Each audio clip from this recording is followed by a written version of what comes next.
Day 8.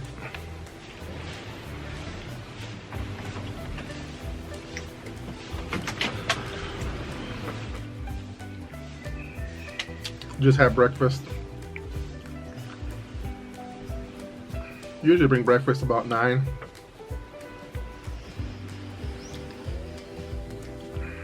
Just a couple of eggs, some toast, a couple slices of bacon, a piece of fruit.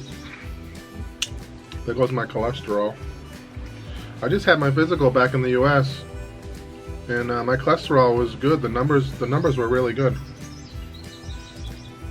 I mean, I'm overweight, and there's no doubt about that. But I don't really eat fried food. I mean, I have some Jollibee that's fried chicken, I guess, you know, once in a while. But you know, we cook a lot with olive oil at home. I mean, where I gain the weight is in the carbs, and I don't necessarily think that carbs has cholesterol in it.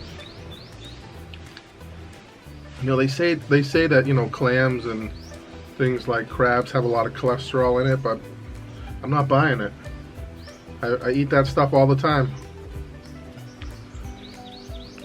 Maybe it does have cholesterol in it, but it's not the kind of cholesterol that's going to kill you. I don't know. I mean, I eat a lot of clams and a lot of shellfish. I can't help it. That's just what I like, you know?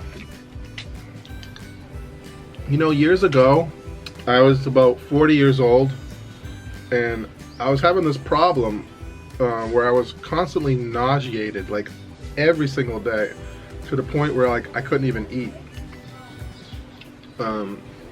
So one day I just went into the doctors, and they, you know, and they did some tests. They did an EKG, and they said, "Wow, your EKG is not normal.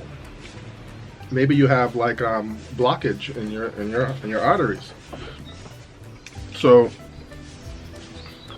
they did a stress test, you know, and a cardiogram, an echo thing. Everything was okay, but I still was nauseous. And the doctor said, "Well, the only way I can really tell if there's something wrong with your heart is that, you know, we have to do a cardiac catheter, which is they go into the big artery in your groin, and they stick this camera, and it goes all the way up inside your veins and in your heart." So I did that. This was like when I was 40. I'm 51 now, and so I'm on the slab. You know, they do the procedure, and I'm waking up. You know, like before they're actually finished. You know, they're just probably towards the end, just about to pull the camera out. All right.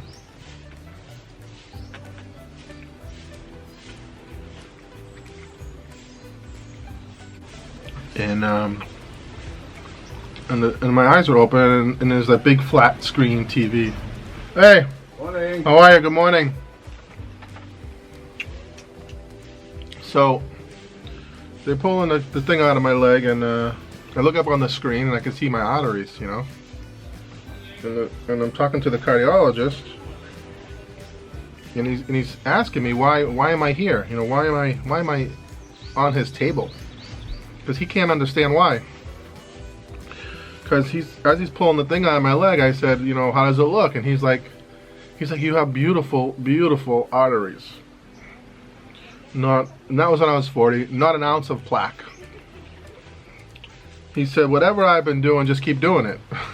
And that's basically just eating all the seafood I can.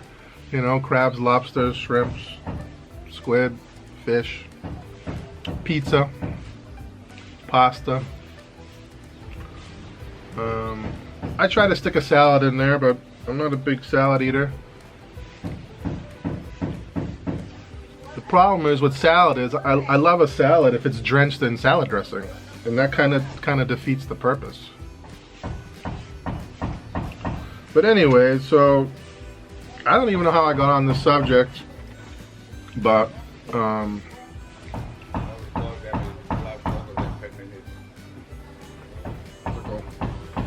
and so I probably eat more shellfish than I should. I mean, I agree with that. But doesn't everybody have one favorite food item that they love, that they know it's bad for them but they eat it all the time? Whether it's a hamburger, steak, French fries, fried chicken. Everybody has their weakness. You know, I love shellfish, lobsters, clams. I could live without shrimp.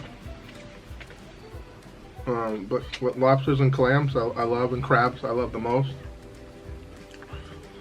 So anyways, I had the opportunity to do one of those cameras inside the old heart. And back when I was about 40 years old, I guess I was still young then. And I wasn't overweight like I am now. I was probably about 200, 220-ish back then. And right now I'm between 240 and 260.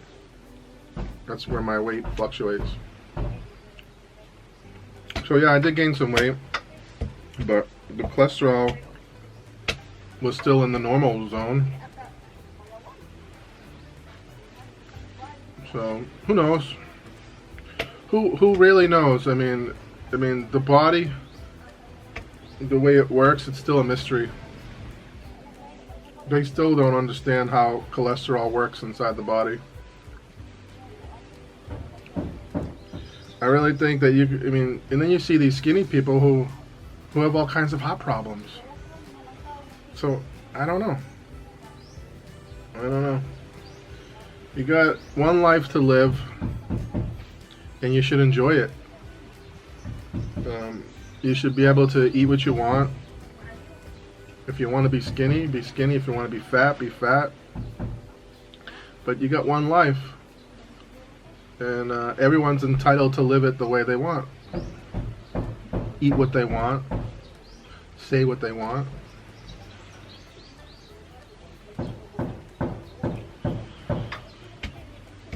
So, I've been lucky, I've been fortunate that we don't really have a lot of disease in my family. No history, really. I mean, my grandmother lives to be 101. My mom, she's in her late 70s. She's healthier than I am.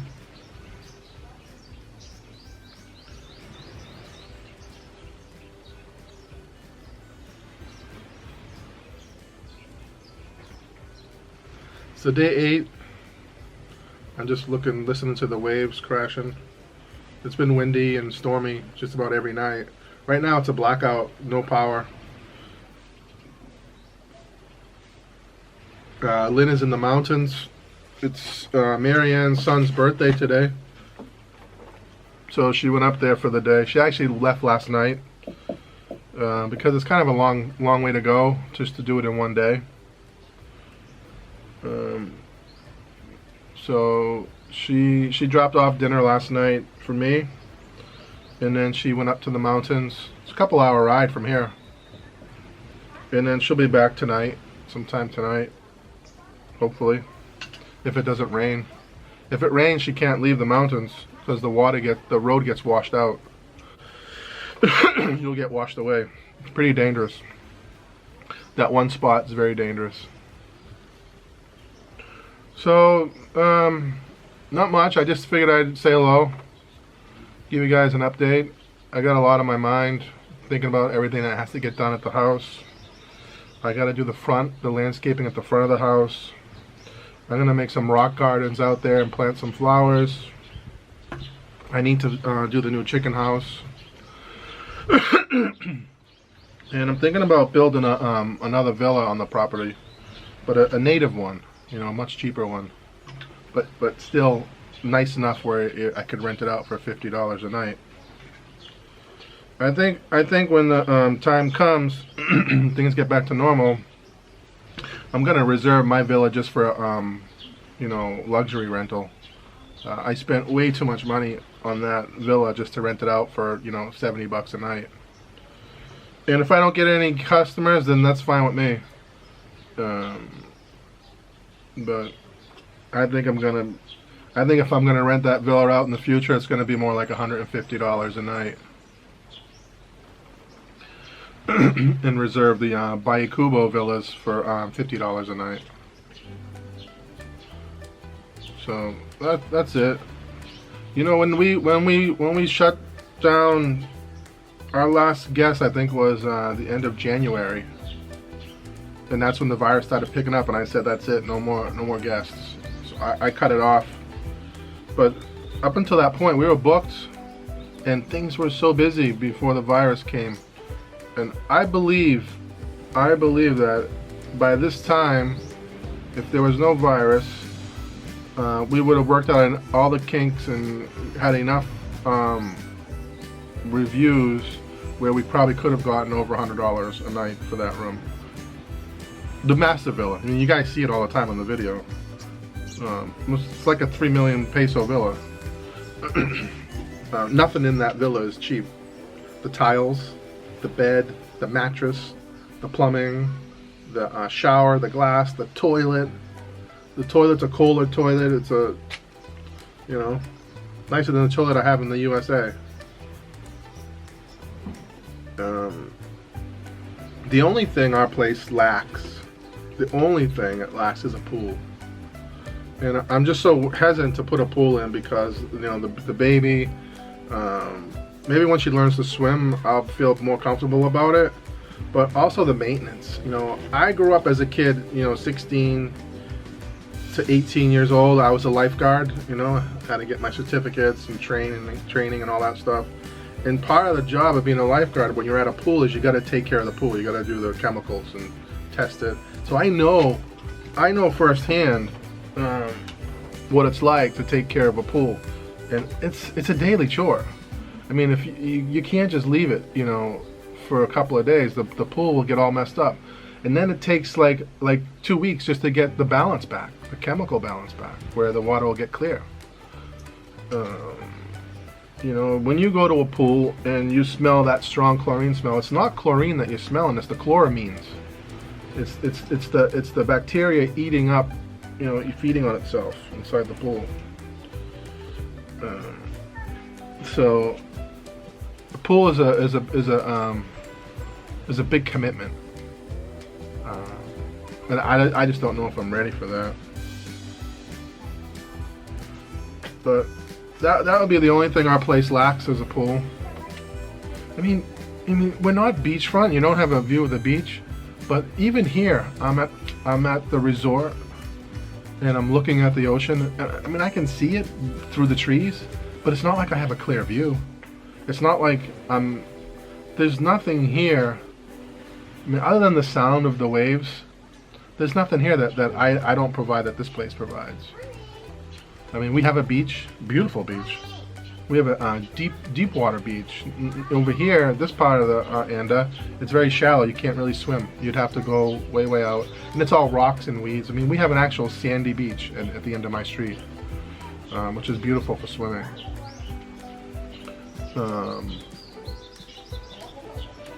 The only problem with our beach was that the owners were ruining it. The people, they don't own the beach, but they own the land in front of the beach, and they were renting out their cottages, bringing in truckloads of people and just destroying the beach with the pollution. I hope that they do something about that when things go back to normal. But if nobody complains, then the Barangay doesn't really care. You know. But at least the water has had a chance to cleanse itself. There's nobody around right now. So I mean, our place, you know, it's not beachfront, but I mean, it's just 5-minute walk. Probably less. I mean, literally, you put your towel around your neck, put your flip-flops on, and you walk 5 minutes down the road, and you got this beautiful beach. So I mean, I guess it's the next best thing. I mean, the best thing would be to be right on the beach, where you don't have an obstructed view and you can see the sunsets over the water and you see the beautiful blue water. But here I'm at a resort. I'm paying a good dollar for this place, and I mean, I can only see the water through the trees. It's just a patch of blue here, a patch of blue there, and a patch of blue here. It's nothing that you can't get at my place, which is brand new. You know, high-end air conditioner, a mattress, a real mattress, an expensive mattress. This mattress I have in my place here is better than the mattress I have in the USA. But today, day 8. Good luck to me. I got 6 more days to go. At the end of the 6 days, I get a rapid antibody test to make sure that I'm still negative, and then I can go home. So we'll see you guys. See you soon.